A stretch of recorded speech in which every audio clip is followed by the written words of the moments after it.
Good evening and welcome to our daily devotional reading.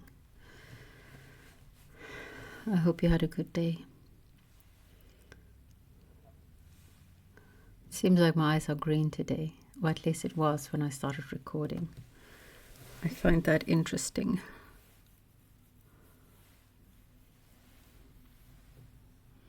I'm not liking the divine hiddenness. I was thinking about that the whole day, and maybe that's why. Who knows? Let's close our eyes. Breathe out. Take a long sigh out. To breathe out all the worry, discontent,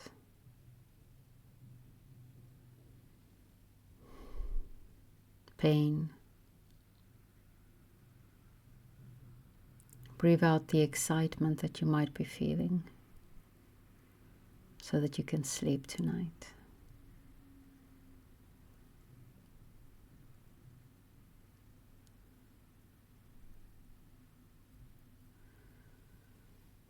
I couldn't sleep last night.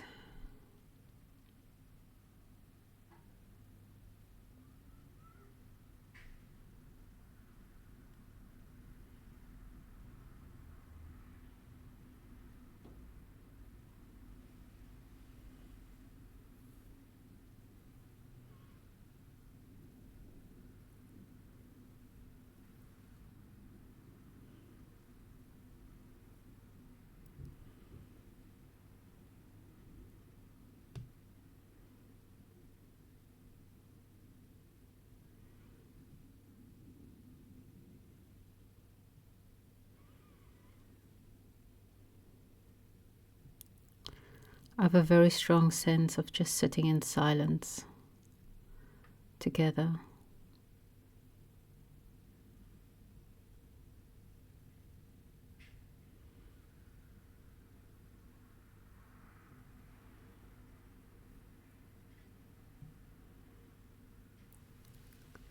Indeed, it would have been better if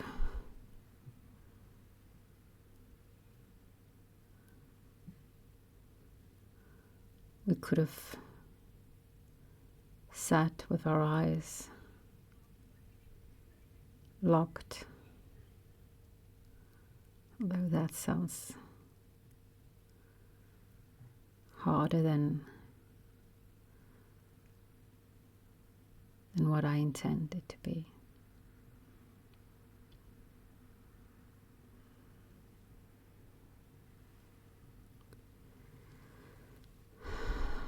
Just being silent.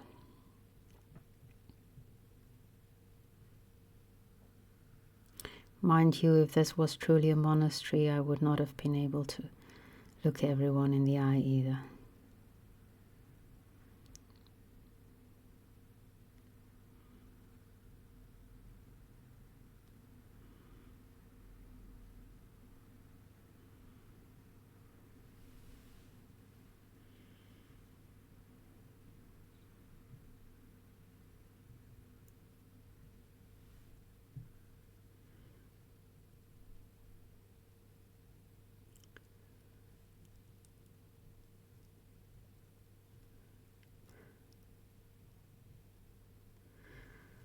Again, another night where I probably would have just sat here in silence recording the whole time. If it haven't been weird enough as it is.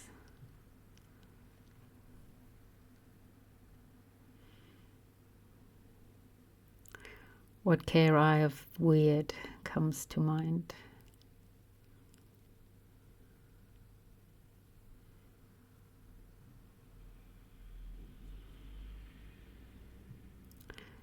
When it's your people.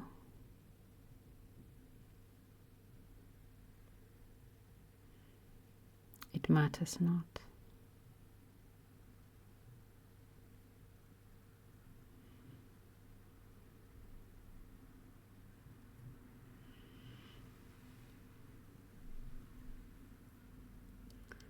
May your people hold you close, tight.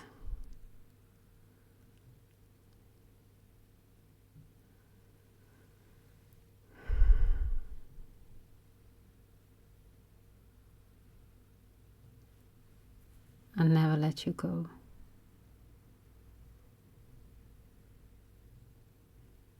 But not in a freaky way. I hope no one is holding you hostage.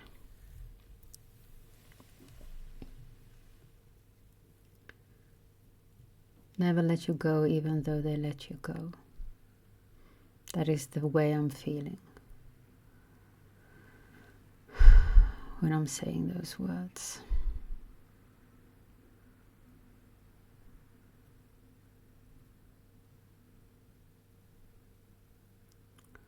Now get out of my head so that I can read Plato.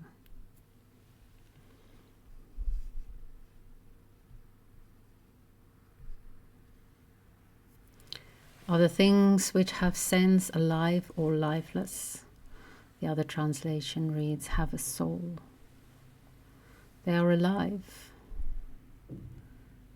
And do you know of any word which is alive? I cannot say that I do. Then why did you ask me what sense my words had? Why, because I was stupid and made a mistake. And yet perhaps I was right after all in saying that words have a sense. What do you say, wise man? If I was not in error, even you will not refute me, and all your wisdom will be nonplussed. But I did fall into error. Then again, you are wrong in saying that there is no error. And this remark was made by you not quite a year ago, in his previous paragraph. I am inclined to think, however, Dionysiodorus and Euthydemus, that this argument lies where it was and is not very likely to advance. Even your skill in the subtleties of logic, which is really amazing, has not found out the way of throwing another and not falling yourself, now any more than of old.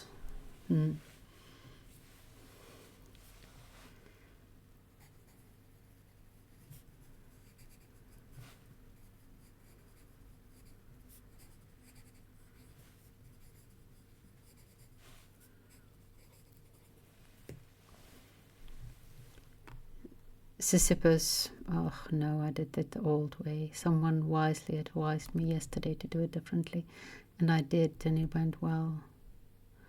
And now I reverted back to my old ways. I'm trying hard not to do that. Really struggling not to revert to my old ways.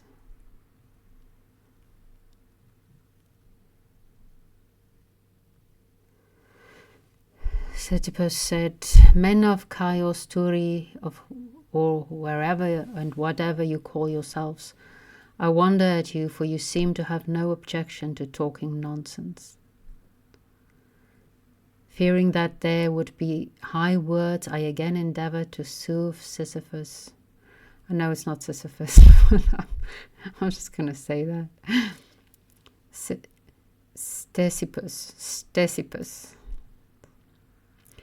Ctesippus. And said to him, to you, Sisyphus, I must repeat what I said before to Cleinias, that you do not understand the ways of these philosophers from abroad. They are not serious, but like the Egyptian wizard Proteus, they take different forms and deceive us by their enchantments. And let us, like Menelaus, refuse to let them go until they show themselves to us in earnest. When they begin to be in earnest, their full beauty will appear. Let us then beg and entreat and beseech them to shine forth. And I think that I had better once more exhibit the form in which I pray to behold them. It might be a guide to them. I will go on therefore where I left off, as well as I can, in the hope that I may touch their hearts and move them to pity, and that when they see me deeply serious and interested, they may also be serious. The other translation has earnest, and I quite like that. Because it's not like Socrates is a bore in his seriousness. He's quite playfully serious. But he's earnest, he's honest. You, Cleinias, I said, shall remind me at what point we left off. Did we not agree that philosophy should be studied? It is necessary. Oh, I forgot the bracket. The other translation has, it is necessary to love wisdom. And was not that our conclusion? Yes, he replied. And philosophy is the acquisition of knowledge. Yes, he said. And what knowledge ought we to acquire? May we not answer with absolute truth, a knowledge which will do us good?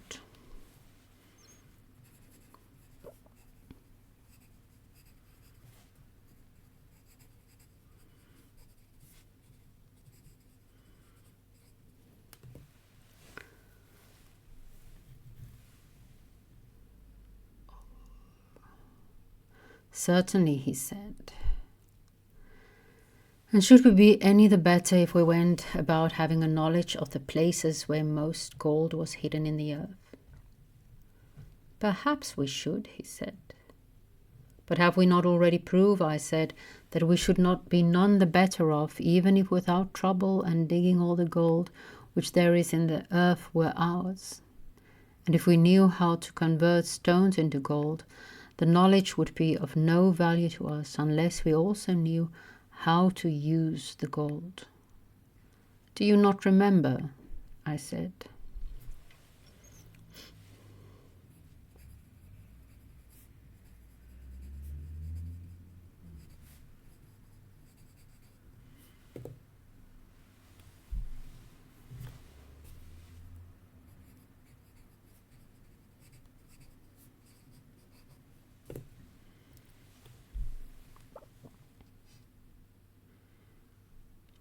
I quite remember, he said. Nor would any other knowledge, whether of money-making or of medicine or of any other art, which knows only how to make a thing and not to use it when made, be of any good to us. Am I not right? He agreed. And if there were a knowledge which was able to make men immortal, without giving them the knowledge of the way to use the immortality, neither would there be any use in that, if we may argue from the analogy of the previous instances. To all this he agreed. Then, my dear boy, I said, the knowledge which we want is one that uses as well as makes.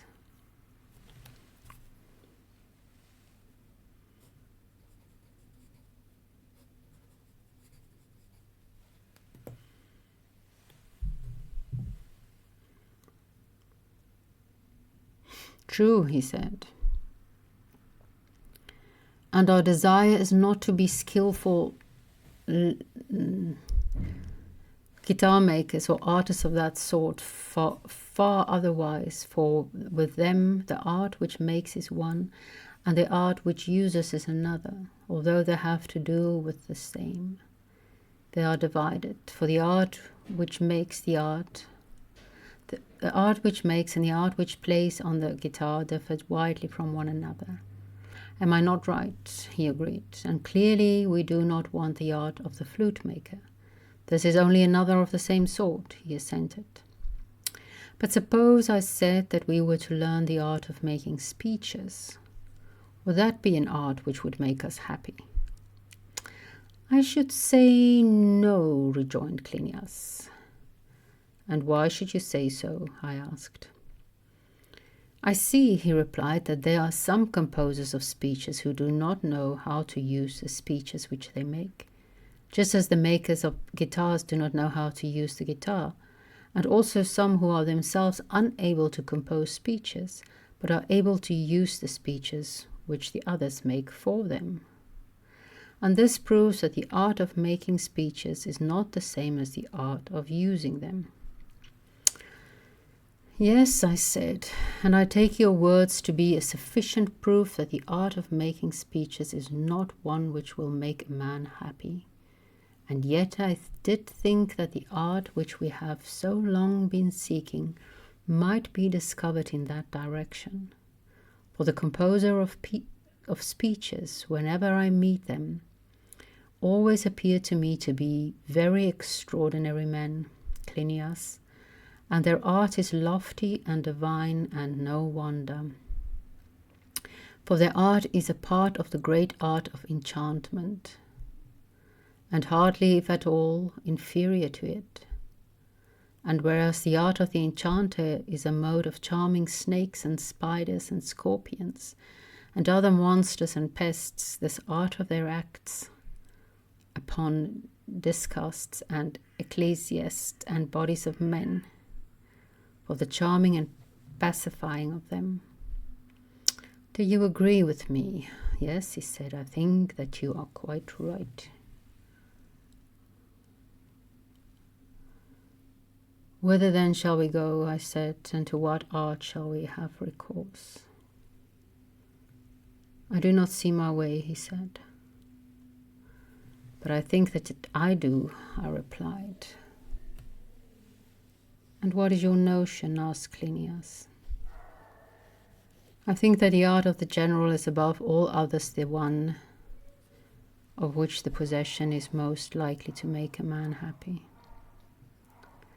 I do not think so, he said. Why not? I said.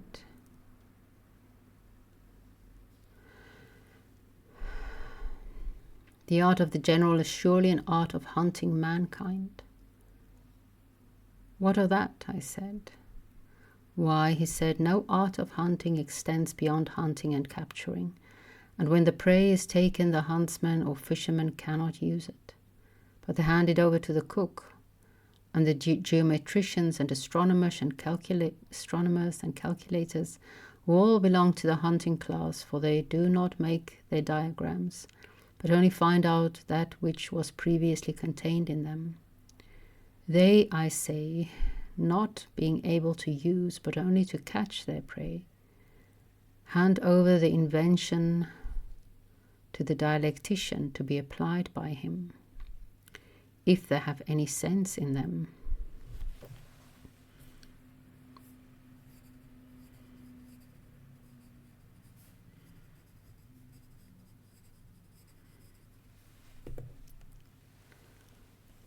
Good, I said, fairest and wisest Clinias, and is this true? Certainly, he said. Just as the general, when he takes a city or a camp, hands over his new acquisition to the statesman, for he does not know how to use them himself, or as the quail taker transfers the quails to the keeper of them. If we are looking for an art which is to make us blessed, and which is able to use that which it makes or takes, the art of the general is not the one, and some other must be found. Crito. So what's happening here is the dialogue begins, I imagine, I can't remember that far way back, with Socrates telling Crito what took place. Oh yes, now it comes back to me. And Socrates was this whole time telling the tale of what happened when he met these two brothers. And now Crito is interrupting him again with a very relevant question. Do you mean, Socrates, that the youngster said all this? It is very weird indeed that someone other than Socrates speaks this long and this wisely. Socrates, are you incredulous, Crito? Crito, indeed I am, for if he did say so, then in my opinion he needs neither Euthydemus nor anyone else to be his instructor. Socrates, perhaps I may have forgotten. And Sisyphus was the real answerer. Sisyphus, nonsense. All I know is that I heard these words, and that they were not spoken either by Euthydemus or Dionysodorus. I dare say, my good Crito, that they may have been spoken by some superior person. That I heard them, I am certain.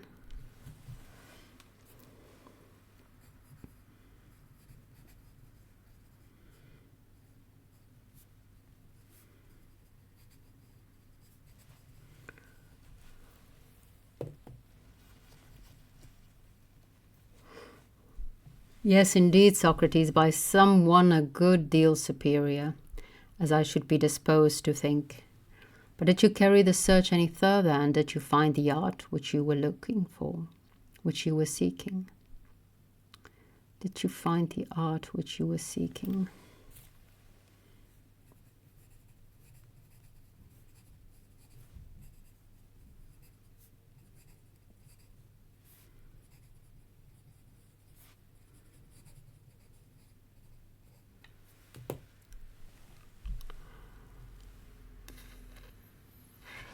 There's a song in my head again.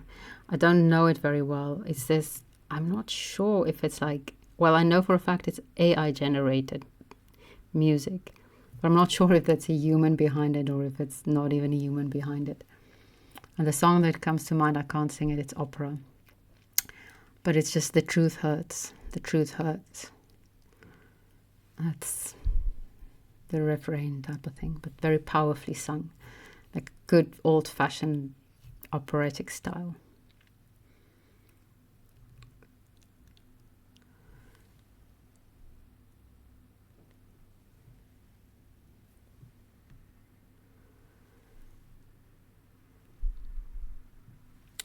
Socrates, find, my dear sir, no indeed. And we cut a poor figure. We were like children after larks, always on the point of catching the art, which was always getting away from us. But why should I repeat the whole story? At last we came to the kingly art, and inquired whether that gave and caused happiness. And then we got into a labyrinth, and then we thought we were at the end, came out again at the beginning, having still to seek as much as ever. How did that happen, Socrates? I will tell you, the kingly art was identified by us with the political. Well, and what came of that?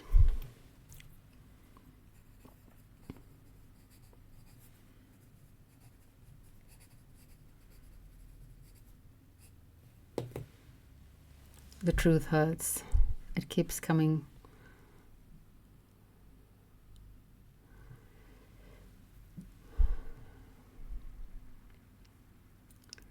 Socrates.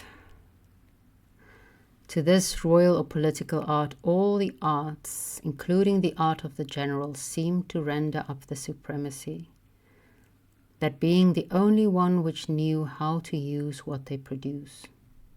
Here obviously was the very art which we were seeking, the art which is the source of good government, and which may be described in the language of Aeschylus as alone sitting at the helm of the vessel of state, piloting and governing all things and utilizing them. Crito, and were you not right, Socrates?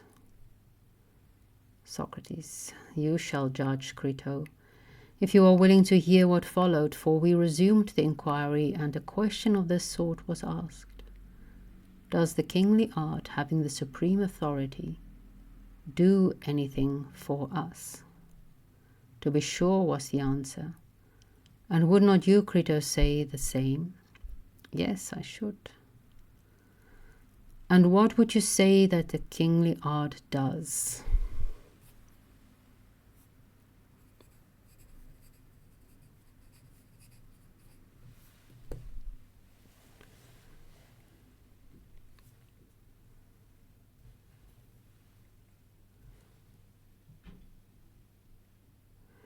If medicine were supposed to have supreme authority over the subordinate arts, and I were to ask you a similar question about that, you would say it produces health.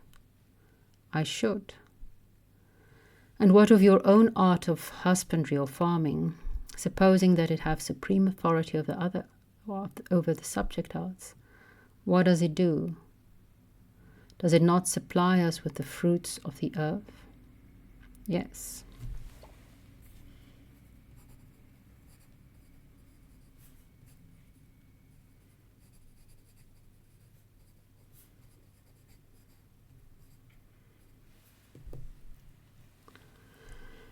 And what does the kingly art do when invested with supreme power? Perhaps you may not be not be ready with an answer.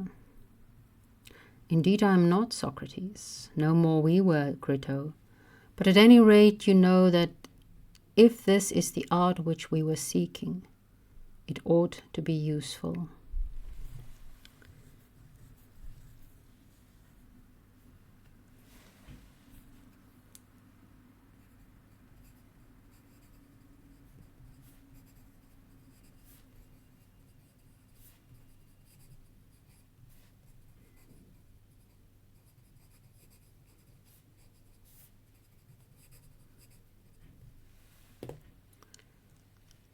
Certainly.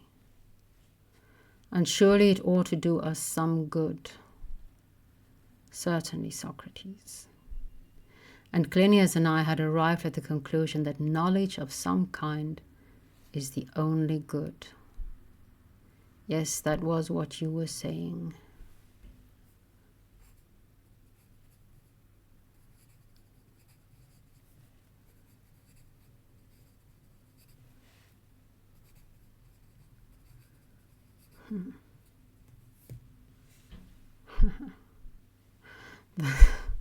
Thus for our scripture of the evening.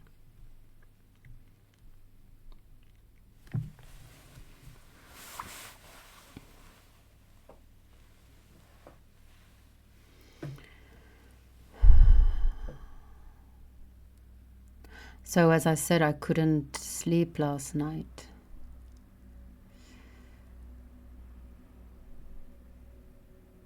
Partly because I'm really looking forward to visiting Rebecca. Partly because how do I say that? I'm really not liking the divine hiddenness.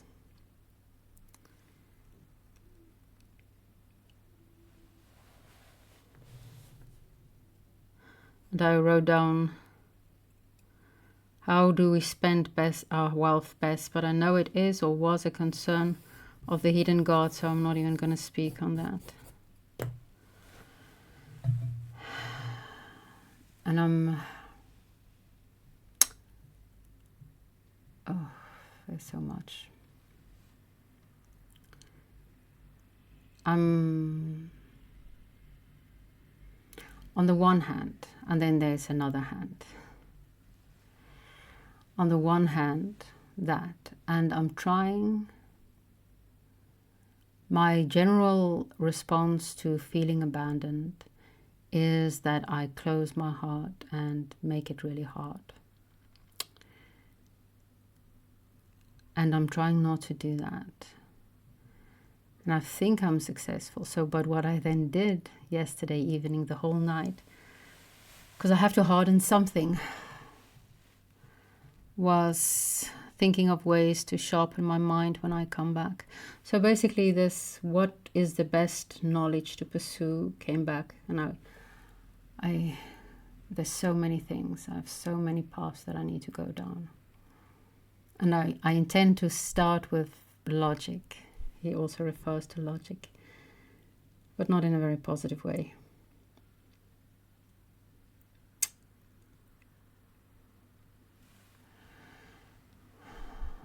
And because I've got Folly's video, and then he has a lot of resources that he referenced. And then there's a course on the Peterson Academy on logic, which I've watched like about halfway. But it is one of the courses that I have to sit down and watch, because he does all kinds of stuff on the board, and I need to see it to be able to follow. So that. My friend who I yesterday remembered that, oh shit, I need to call my friend, actually texted me as I was speaking. So when I stopped recording, I got his text and said like, hey, do you want to call? So all's well that ends well.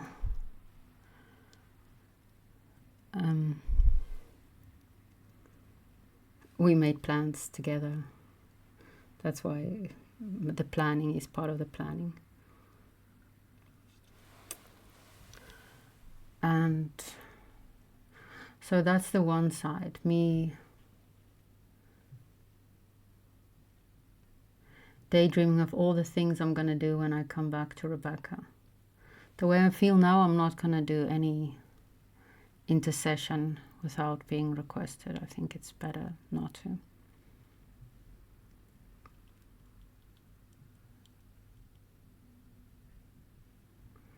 Yes. That's the one hand. On the other hand, I have been quite busy processing a lot of things, positive things, preparing for the visit. Washed my clothes, it's already packed. It's going to be really warm in the UK apparently this weekend again. So I've got like dresses for every day.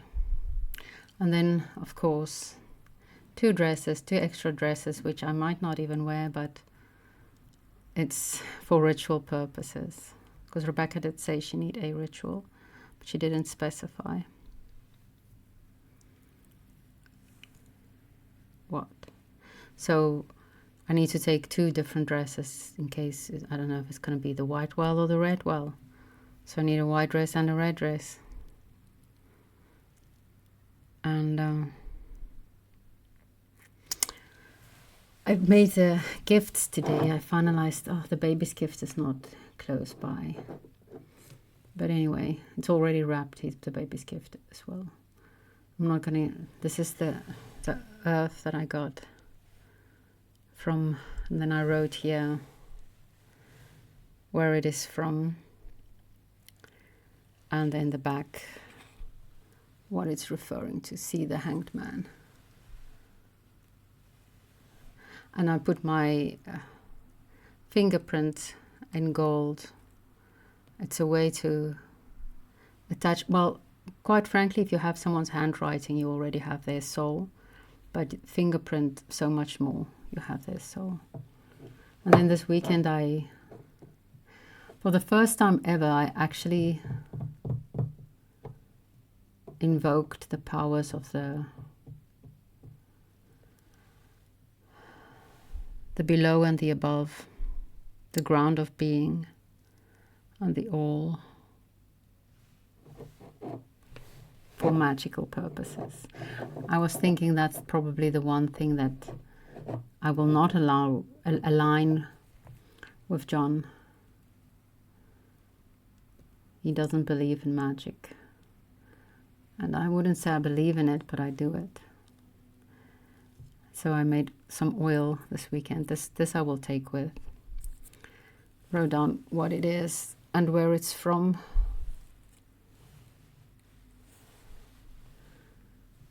From Athens, imported from Athens. The ingredients from Athens. Biologos. And then made by me.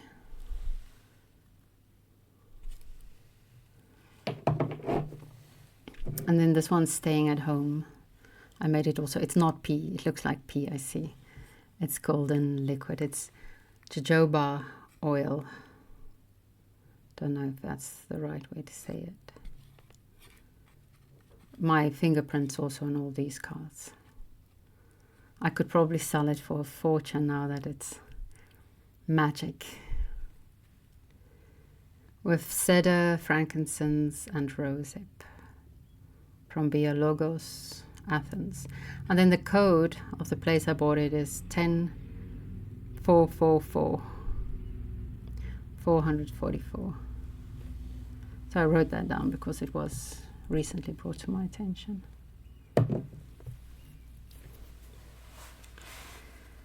So that's what kept me. So actually I've been quite calm. Oh, and there were like moths all over the place during this weekend. That sounds like 2 or 3, but huge moths. Not white moths. Like last week I saw a bunch of white moths in the stairway, but this week in my home. And they would just pop up everywhere, like unexpectedly. When I put the oil down, as I turned and walked away, one flew from behind, like as if from nowhere.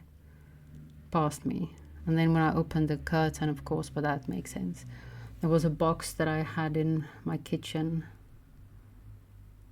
that I opened during the day, and it looked like there was a dead moth, but I was like, I'm just going to leave him there for now. And then in the after evening, when I got back to the kitchen and opened the box, he flew out, so he wasn't dead. That's nice.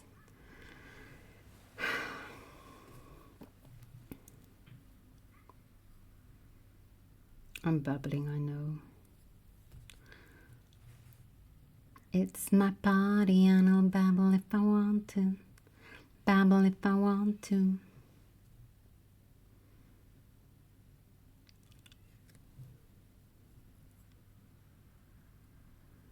Maybe the reason why I do not want to intercede, because there's no way of throwing another without falling yourself.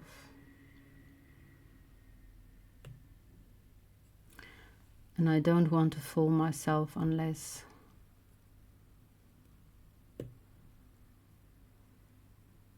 it is requested.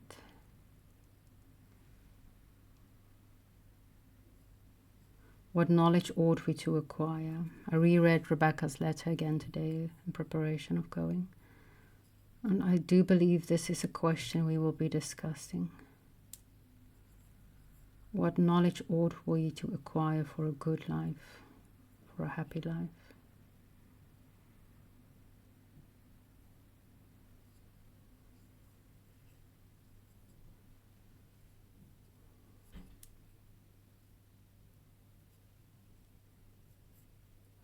Did you find the art which you were seeking?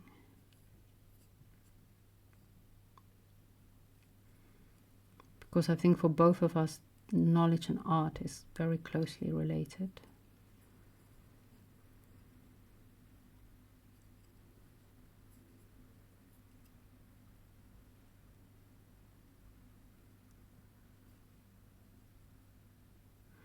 The art which we are seeking ought to be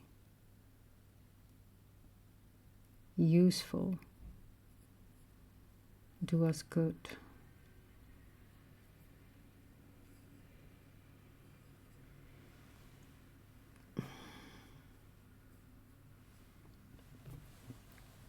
The kingly art, I think that is something that, well, Plato is much concerned about.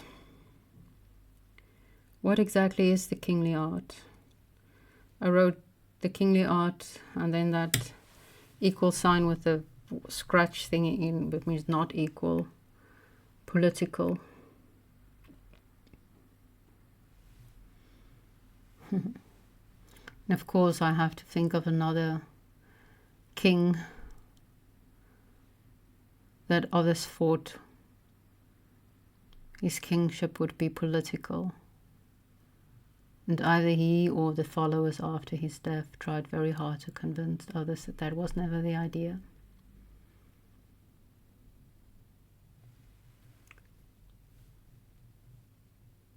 Maybe I'm just afraid to become involved in politics, but I honestly do think it's like scratching the surface. It's swimming in the shallow waters.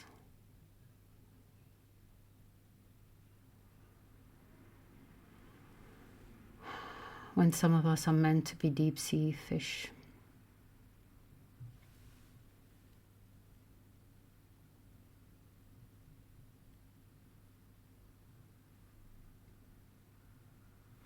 What does the kingly art do? What does it produce and what does it supply us with? Now I think for Plato, the kingly art is ought to establish an environment where philosophers can thrive.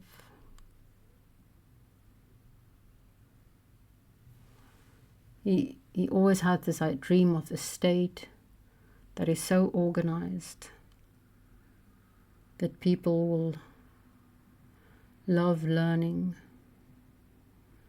and virtue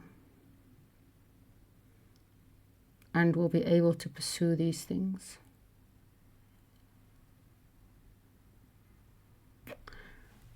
And if knowledge is the only good, then surely what the kingly art, if it is any good, ought to supply us with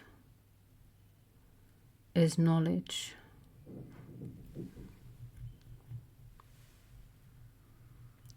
My eyes are so green today. At least it looks green to me. Which is its normal color.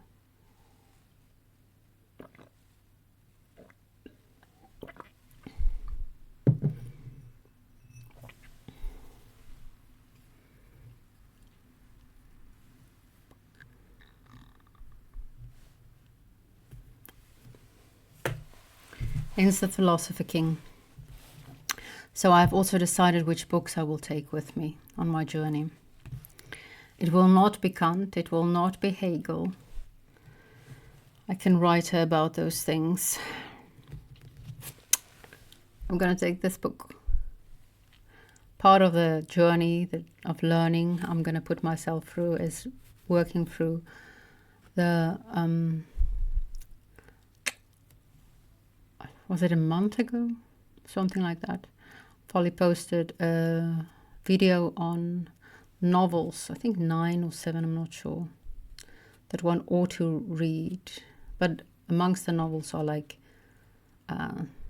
Othello. So it's not, and this one I think is the first one, so I'm going to work through that. And then I have to take this book. It reminds me of Alex. Despite how much how displeased I am with the divine hiddenness, I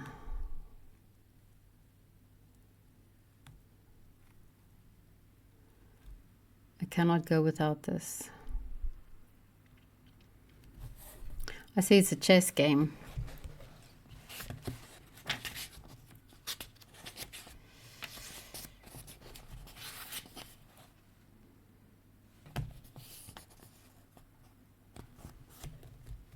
When I saw it, I thought about, I'm going to overshare. I'm just going to go over the time and overshare. I thought about, well, we spoke recently of how people change and how we should allow people to change. And that's, of course, a fine line, because both me and my husband changed a lot since we got married, in very opposite directions. Not sure if I changed in an opposite direction. I've always loved learning. But he always says what he loved most about me, what he enjoyed most about our relationship was the fact that I had quite a lot of status when we met.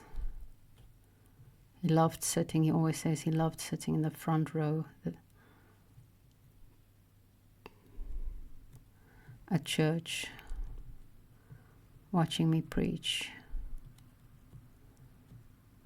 He sometimes even attended my lectures. And he taught me how to play chess. He was playing chess at that time, a lot of chess, and doing additional studies in mathematics and things like that.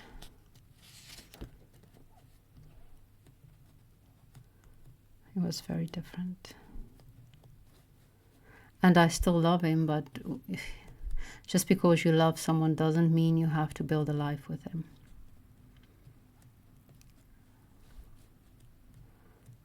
Because we want completely different lives.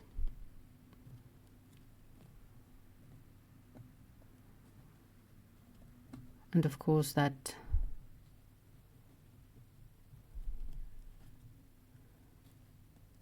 different striving eventually pulls you far enough apart that you really just do not have any interest in each other anymore. One of the books that I wrote that I threw away because it was before BC, it was before COVID. I based on a chess game of Bobby Fischer. I can't remember which opponent. It was quite a lot of fun writing. First I made personalities for all the pieces, and then I created a world, a fantasy type of world. They weren't quite human. And then every move or something that happened. It was fun.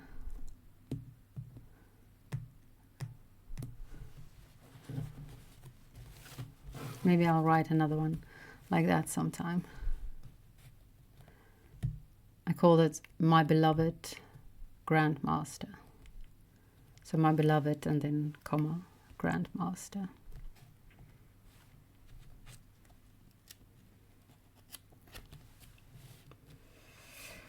Because knowledge is the only good. May the spirit of Sophia be with you.